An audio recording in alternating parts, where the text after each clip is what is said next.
তারেক রহমান। তারেক রহমান আপনার বলতে আপনি জানেন কত সংগ্রামী নেতা, আপনারা চিনেন তো ওনাকে। হ্যাঁ, রাস্তায় সংগ্রাম করে ঐক্যবদ্ধ আন্দোলন করেছিলাম, দীর্ঘদিন ভোটাধিকারের জন্য লড়াই করেছি। কিছু মানুষকে বিশ্বাস করে অন্তর্বর্তীকালীন সরকারের দায়িত্ব দেওয়া হয়েছে, কিন্তু আমাদের মনে হচ্ছে তারা দ্বিধাবিভক্ত এবং লোভ করছে ক্ষমতায় দীর্ঘদিন থাকার জন্য। তাদের এই লোভের বিষয়টি কথাবার্তায় আকারে ইঙ্গিতে তারা এটা দেখাচ্ছে। তো আমরা বলতে চাই, শেখ হাসিনার সময়ে শেখ হাসিনা অনেক খারাপ ছিল, সে আমাদের ভোটাধিকার হরণ করেছে। আপনারা যারা ফেরেশতা হিসেবে এখানে এসেছেন, আপনাদের মাঝে সেই লোভটা কেন ভর করছে? আমাদের জিজ্ঞাসা। সংস্কারের কথা বলছেন তো, আমরা তো সংস্কারের মতামত দিয়েছি, এখন মতামত অনুযায়ী আপনারা বাস্তবায়ন করেন, এটা হলো আমাদের কথা। আপনারা বাস্তবায়ন করবেন। আপনারা বলেছিলেন যে কোন কোন দল কি কি মতামত দেয় ওয়েবসাইটে দেখাবেন। বিষয় তো দলগুলোকে আপনারা লজ্জা দিতে চান, এই তো? আচ্ছা, দিয়েছেন। আওয়ামী লীগ নিষিদ্ধের বিষয়ে আপনাদের একটা মিটিং হয়েছিল, সেখানে কিছু উপদেষ্টা বলেছিল আওয়ামী লীগ নিষিদ্ধ করার দরকার নাই, কিছু উপদেষ্টা বলেছে আওয়ামী লীগ নিষিদ্ধ হোক। এখন রাজনৈতিক দলগুলো সংস্কার বিষয়ে মতামত যা দেবে ওয়েবসাইটে দেখাই দিবেন। এবার উপদেষ্টারা কারা কারা আওয়ামী লীগ নিষিদ্ধের বিপক্ষে মত দিয়েছে দেখান, ওয়েবসাইটে দেখান। আপনাদের নৈতিকতার মানদণ্ডগুলো আমরা দেখছি আস্তে আস্তে। 1971 সালের যে মুক্তিযুদ্ধ, এইটা মুখ থুবড়ে পড়েছে 1972 সালে। আর 2024-এর যে গণ অভ্যুত্থান, এই গণ অভ্যুত্থানের এটা মুখ থুবড়ে পড়েছে 2025-এ এসে। এর জন্য দায়ী কারা? এর জন্য আমরা যারা রাজনৈতিক দল আছি আমরা দায়ী। আমরা কি সরকারের বিভিন্ন জায়গায় বসে আছি?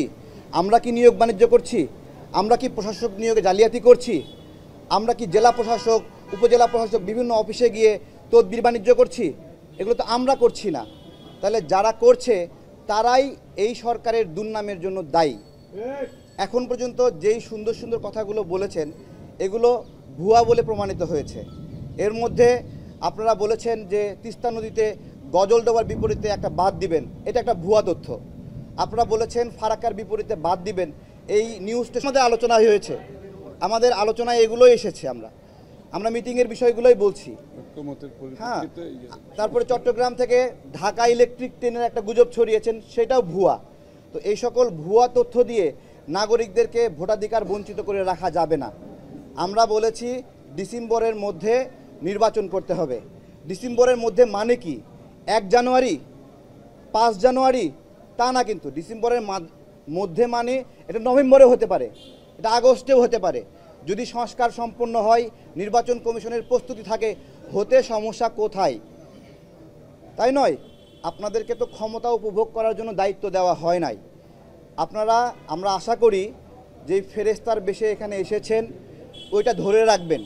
ওটা ধরে রেখে সুন্দরভাবে কাজ সম্পন্ন করে দেশকে একটি গণতান্ত্রিক প্রক্রিয়ায় যে ট্রেন, ওই ট্রেনে আপনারা উঠায় দিবেন। দেশটা জনগণের দ্বারা নির্বাচিত সরকারের হাতে চলবে।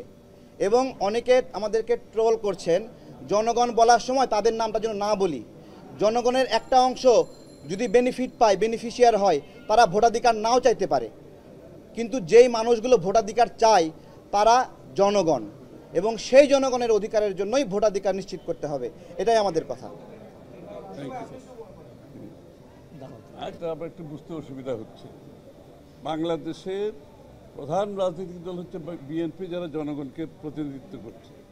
আমাদের মধ্যে ইতিমধ্যে যারা রাজনৈতিক দল হিসাবে শেখ হাসিনার বিরুদ্ধে রাস্তায় লড়াই করেছে, আমাদের সাথে যারা রাস্তায় ছিল, ইতিমধ্যে প্রায় 50টি দল পরিষ্কারভাবে ব্যক্ত করেছে ডিসেম্বরের আগে নির্বাচনের জন্য। এবং সাথে সাথে সংস্কারের যে কথাগুলো বলা হয়, যে সংস্কারের ব্যাপারে যেখানে ঐক্যমত হবে সেই সংস্কারগুলো ইমিডিয়েটলি করে নির্বাচন কমিশনকে বলা হোক নির্বাচনের দিনক্ষণ ঠিক করে রোডম্যাপ দিয়ে নির্বাচনের দিকে এগিয়ে যাওয়ার জন্য। তো জনগণ বলতে কারা? এখন জনগণ বলতে যদি কোনো একটা বিশেষ গোষ্ঠী সুবিধাভোগী, যারা গণতন্ত্রের বিরুদ্ধে গিয়ে, জনগণের ভোটাধিকারের বিরুদ্ধে গিয়ে গণতন্ত্রকে সংস্কারের মুখোমুখি করছে অথবা কোনো বিশেষ সুযোগ সুবিধাভোগীদের বিরুদ্ধাচরণ করছে, মুখোমুখি করছে। এটা তো কারো তো বুঝতে কষ্ট হওয়ার কোনো কারণ নাই। সুতরাং 16 বছরের যুদ্ধটা ছিল গণতন্ত্রের জন্য, বাংলাদেশে গণতান্ত্রিক অর্ডার ফিরিয়ে আনার জন্য, জনগণের ভোটাধিকার ফিরিয়ে আনার জন্য, জনগণের মালিকানা ফিরিয়ে আনার জন্য। যেই সরকার জনগণের ভোটে নির্বাচিত হবে তারা জনগণের কাছে দায়বদ্ধ থাকবে, জবাবদিহি থাকবে, সেটা যেই সরকারই হোক। কোনো মহামানবকে বাংলাদেশের দায়িত্ব দেওয়ার জন্য বাংলাদেশের মানুষ নির্বাচনে, এই বাংলাদেশের মানুষ আন্দোলন সংগ্রাম করে নাই, ত্যাগ স্বীকার করে নাই। আর কোনো মহামানব কোনো দেশের গণতন্ত্রের সমাধান দেবে তার জন্য বাংলাদেশের জনগণকে অপেক্ষা করতে হবে, এটা বিশ্বাস করার কোনো কারণ নেই। Thank you.